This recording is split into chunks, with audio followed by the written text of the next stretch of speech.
On a parlé médias, on a commencé à parler un peu de marques et du pouvoir des marques tout à l'heure. On a assez peu parlé d'inflation pour l'instant. Je propose qu'on rattrape un peu cet état de fait avec Virgile Brodziak, directeur général de Wunderman Thompson.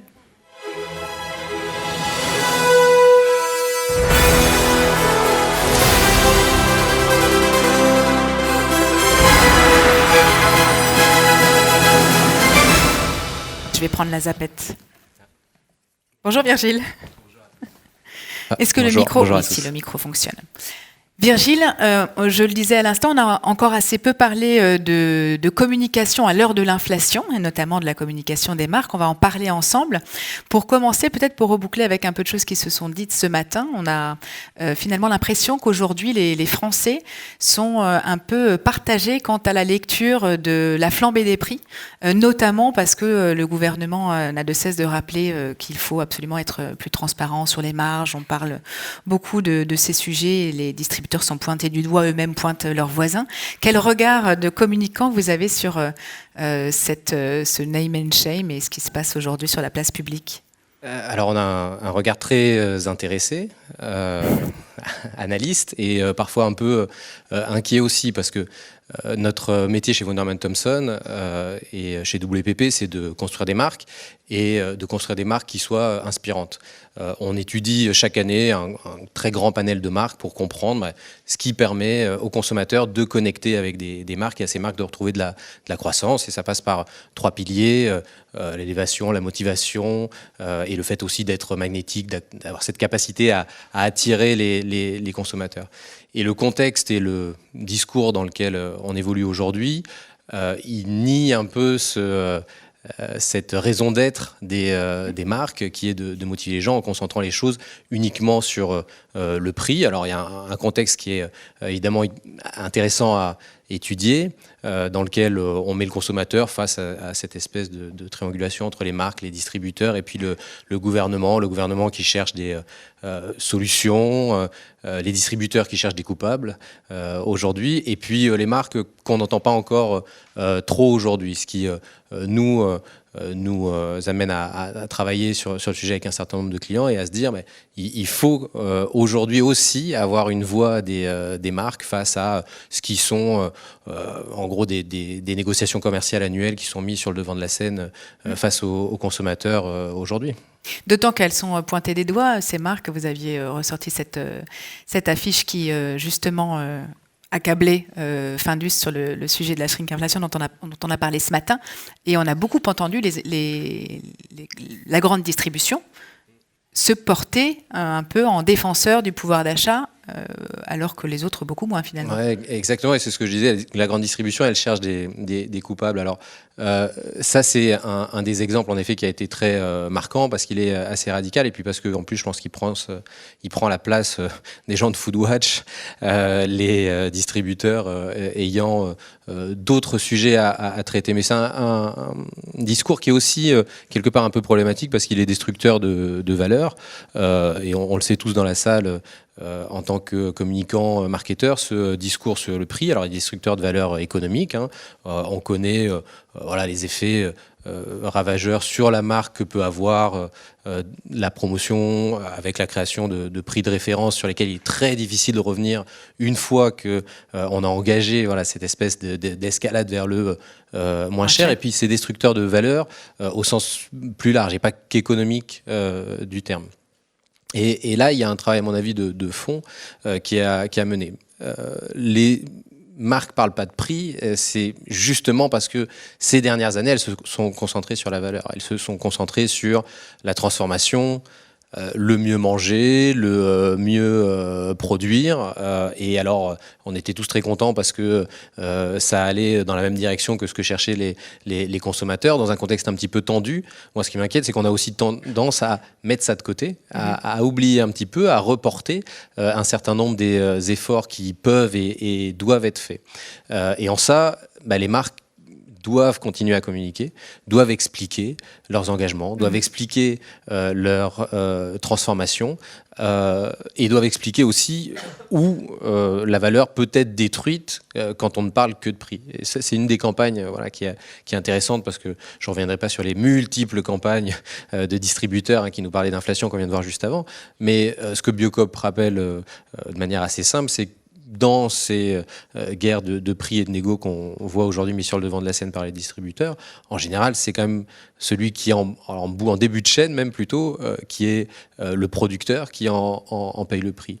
Et là, il y a un travail de communicant pour rappeler que c'est souvent sur l'agriculteur qui, lui, n'a pas les capacités à rentrer dans des négociations avec des distributeurs qu'au final, on va répercuter comme ça ces recherches de baisse de prix. Et puis, il y a un travail à faire donc, pour, quand on le peut, apporter plus de transparence et expliquer ces prix. Et aussi, je pense, expliquer le vrai prix de l'alimentation. Parce que on est dans un pays, même dans une économie au sens plus large du terme, dans laquelle je trouve qu'on a quand même une grande facilité à taper sur le prix de l'alimentation quotidienne. Et alors c'est simple, et en effet, il y a de la rotation, on a ça tous les jours devant nous. Mais il y a notre responsabilité à tous d'expliquer ce que ça coûte. Et aujourd'hui, faire peut-être sortir, changer de paradigme, faire sortir les gens de cette idée dans laquelle personne ne tape sur les marges d'Apple, personne ne tape sur les marges de Samsung ou de Nike, mais en revanche, quand le kilo de tomates dépasse 1 €, alors ça hurle dans. Parce qu'on n'a pas nécessairement besoin d'un Apple.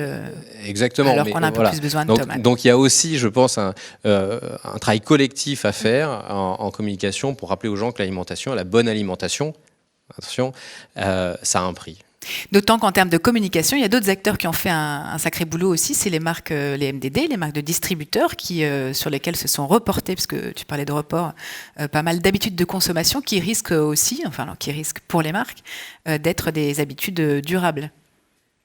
Alors, est-ce que ça va être une habitude durable ? Je ne sais pas. C'est une des questions qu'on nous pose souvent. Et d'ailleurs, je me suis fait la réflexion l'année dernière au Food Morning, quand on parlait de tendance. Il y avait ce grand retour des MDD. Et là aussi, c'était un contexte. C'était assez intéressant de voir comment, au moment des pandémies et des confinements, avec un pouvoir d'acheter quelque part qui s'était réduit, les Français s'étaient recentrés sur le panier alimentaire et ça avait été le grand moment des marques nationales. Et les MDD, elles étaient en chute libre à cette époque. Ça raconte quelque chose, c'est que la marque, elle a toujours une valeur, du sens et un intérêt pour le consommateur final. Et d'ailleurs, ce type de campagne le démontre, parce que c'est là, quand on voit la campagne de Carrefour, des campagnes qui visent à dire c'est pareil que les grandes marques, mais moins cher. En fait, quand on regarde les consos, non, c'est pas pareil. C'est des achats aujourd'hui de report, de substitution, des alternatives, mais dans très peu de cas, c'est comme les marques nationales. Et malgré des gens qui sont très désengagés de leur communication ou des gens pour qui, et là c'est un vrai sujet, le portefeuille dicte les achats uniquement, la plupart des consommateurs cherchent des marques. Il y a besoin de les nourrir en sens, en expérience aussi pour continuer et dépasser ces crises. Alors, comment est-ce que vous nourrissez vos clients qui vous posent ce genre de questions en termes de conseils ? Qu'est-ce que vous dites aux marques aujourd'hui sur la façon dont elles peuvent prendre part à la conversation ? Alors, il y a plusieurs méthodes et je pense pas qu'il y en ait une bonne en fait. Tout dépend du contexte, tout dépend des marques sur lesquelles vous travaillez. On a cherché à regarder un petit peu ce qui se passe aujourd'hui. Déjà, il y a des discours sur le prix.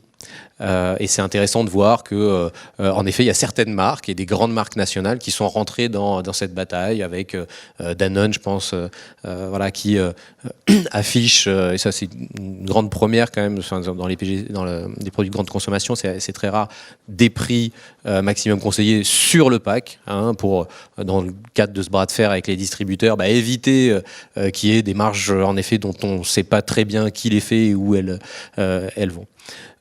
C'est un premier niveau. Après, je pense qu'il y a aussi pour les marques des capacités à se rendre utiles, à accompagner ce moment qui est un peu difficile pour les consommateurs.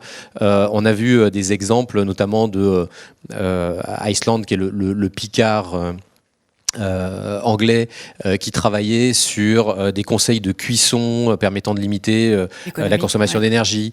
On voit aussi Hellmann's, qui est un des clients de Wunderman Thompson, prendre la parole sur le gaspillage alimentaire. Et là aussi, une des manières de préserver son pouvoir d'achat, c'est peut-être parfois de moins gaspiller. Et en ça, je trouve qu'il y a déjà quelque chose de plus intéressant, parce que on va penser évidemment au porte-monnaie, mais aussi à quelque chose qui peut avoir un impact positif, et qui est de réduire ce gaspillage. Et ce qui est intéressant, c'est qu'on peut le faire. Et on a prévu un film pour vous montrer ça de manière aussi tout à fait distrayante.